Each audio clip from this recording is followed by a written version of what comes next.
Hello and welcome to AP Environmental Science. Today I want to talk about endangered species. So when we talk about species that are in peril, we're talking about really two classes. They're the endangered species, and these are the ones that are so rare they are in real danger of becoming extinct. Threatened species are likely to become endangered in the future, throughout all or most of its range. And I've actually added in here to your PowerPoint the list of endangered species. In the US, that's going to be from the Fish and Wildlife Service, and for the world, that's going to be the red list. Okay, so when we start thinking about endangered species, there are lots and lots and lots of them, plants and animals. The ones we typically think of most are going to be the animals.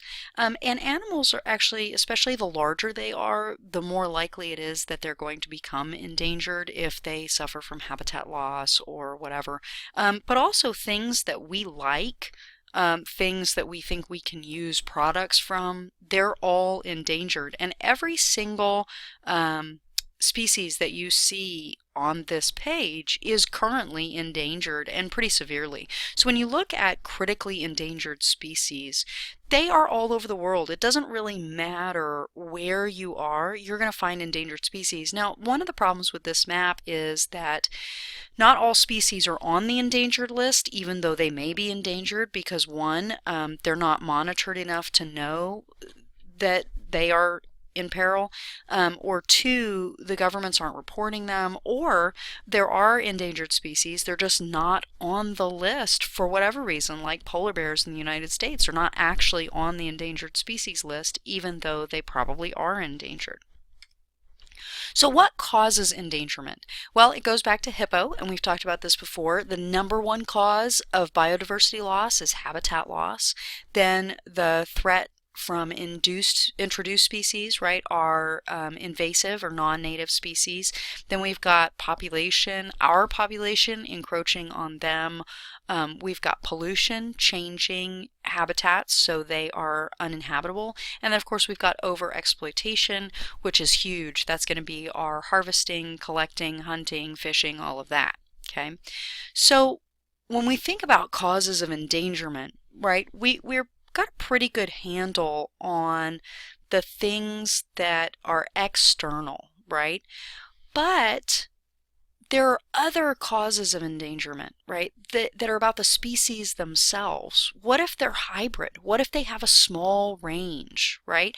What if they are subject to inbreeding? What if they were rare to begin with? What if their predator population all of a sudden becomes super successful and so now there are more predators, right? So there's other things that can cause endangerment. But one thing that's sure is that there are some set characteristics that most endangered species share, and that is they typically are slow to reproduce, right? They have a low reproductive rate. A lot of times they are specialist. They are highly specialized to their environment, and when that environment or community changes, then they don't adapt very well. Along with that low reproductive rate, maybe having one or two babies, they may also take a long time to reach sexual maturity, and so the generation time is actually really long. So low reproductive rate, which is like the reproductive events, they may actually have a small number of offspring, and so those three combine to not lots of babies. Okay, so really we're looking at this idea of being really specialized or being having really or having low reproductive rates.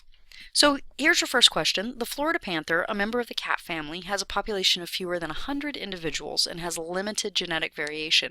What inference based on this information is valid? These animals are easily able to adapt to the environment. Over time, these animals will become less likely to survive in a changing environment. These animals will begin to evolve rapidly. Over time, these animals will become more likely to be resistant to disease.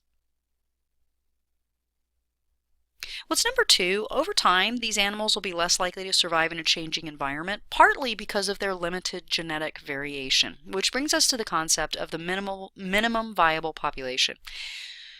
If you don't have enough individuals, breeding individuals, right, then you will end up in what's called an inbreeding depression, and this is where you don't have enough good genes, you don't have enough variability, and so you don't actually have the ability to have a healthy, viable species. And so in order to retain your evolutionary potential, you need to probably have a minimum of 500 individuals.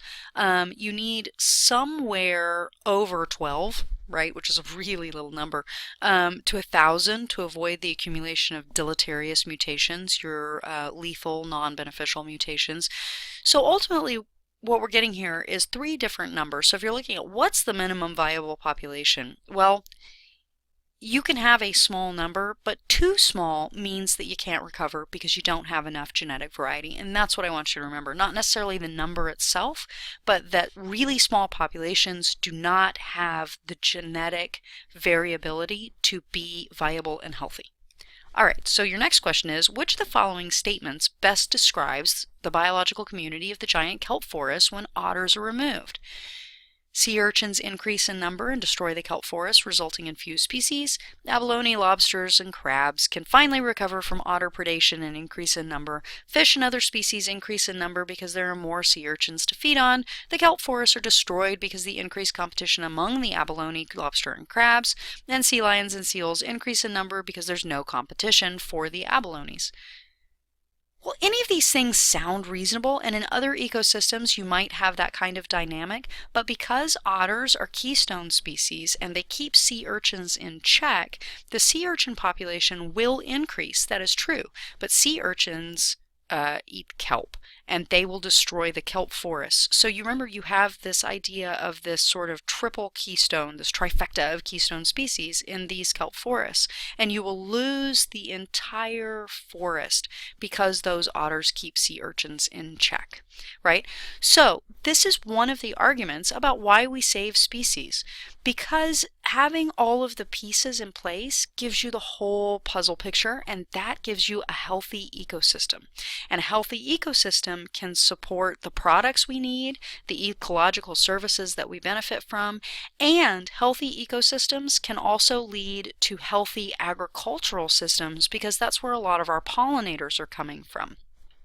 The other question that we want to ask is, if we're destroying the habitat or changing the habitat, or if we're over-harvesting, is it then our responsibility, since we're making the change, to save these species? And that's an interesting question, and you'll have to decide what you think about that, right? Some people would argue, well, we're a species too, and we're just doing what we're doing, and other species respond to our actions, and sometimes that doesn't work out for them. And then some people would say, yes, because we've destroyed them, it is our responsibility, and you can decide where you sit along that spectrum.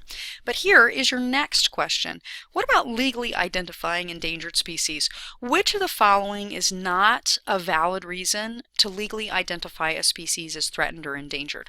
Loss of habitat, continuous decline in abundance or distribution, overexploitation, inadequate regulations from protection or for protection, or competition from non-native species.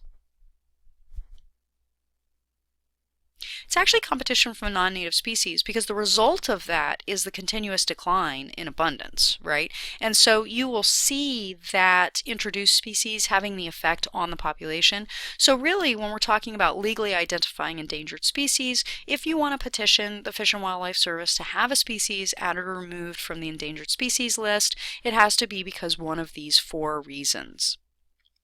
And remember, the Endangered Species Act, we've talked about that before, that is our legislation that deals with protecting species.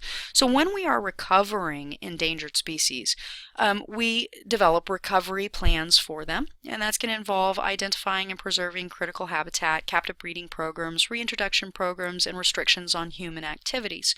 So recovery plans really start with the idea of understanding the species and the threats that are causing it to be endangered. It will define the strategy that we're going to use to actually recover the species. It will identify the sort of action steps that are going to be necessary to implement that strategy, and it'll determine what the goals are and then the criteria by which you're going to measure how well you've met those goals. And in 2014, there were 677 animal recovery plans, or sorry, animals that were threatened or endangered, and there were 475 recovery plans, and then 866 plants with 672 recovery plans. And if you click on this link, you can actually see some of these recovery plans and how they're going for any of the species that you're interested in, which is in the PowerPoint. Okay, so let's talk about the 4 things that we really do to recover an endangered species. Obviously, habitat preservation. It doesn't matter how many individuals that you can breed if they don't have a place to live. So this is the #1 thing that you need to do, is make sure that they have homes, that they have the habitat they need. Then you need to bring those numbers up. That's usually done through captive breeding programs.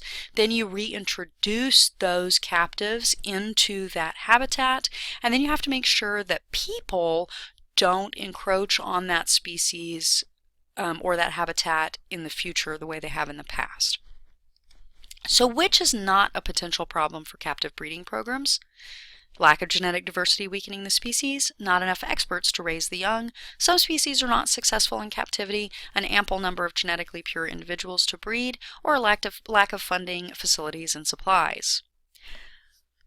Well,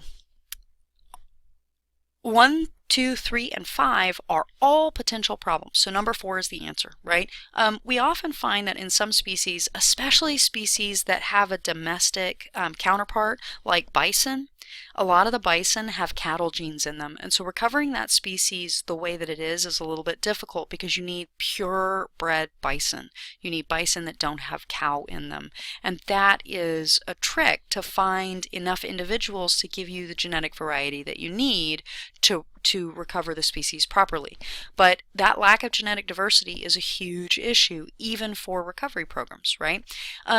Sometimes you need real experts in the field. Deer, for instance, these are not endangered, but just to give you an example, deer are notoriously hard to raise in captivity because they experience stress to such a degree that it can actually kill them. And so they're very hard to rescue and recover, right? So you need somebody who's a real expert in that field. Some species simply cannot be raised in captivity. Great white sharks cannot be raised in captivity. It's why you don't go to the zoo and see a great white shark. They do not survive in captivity. This is a real hindrance to trying to raise animals in a captive breeding program, right? And then, of course, lack of funding, facilities, and supplies is always a problem for any program. Okay, so this was a little bit shorter. If you have any questions, please let me know in class, and we will be talking about endangered species more. Thanks for listening.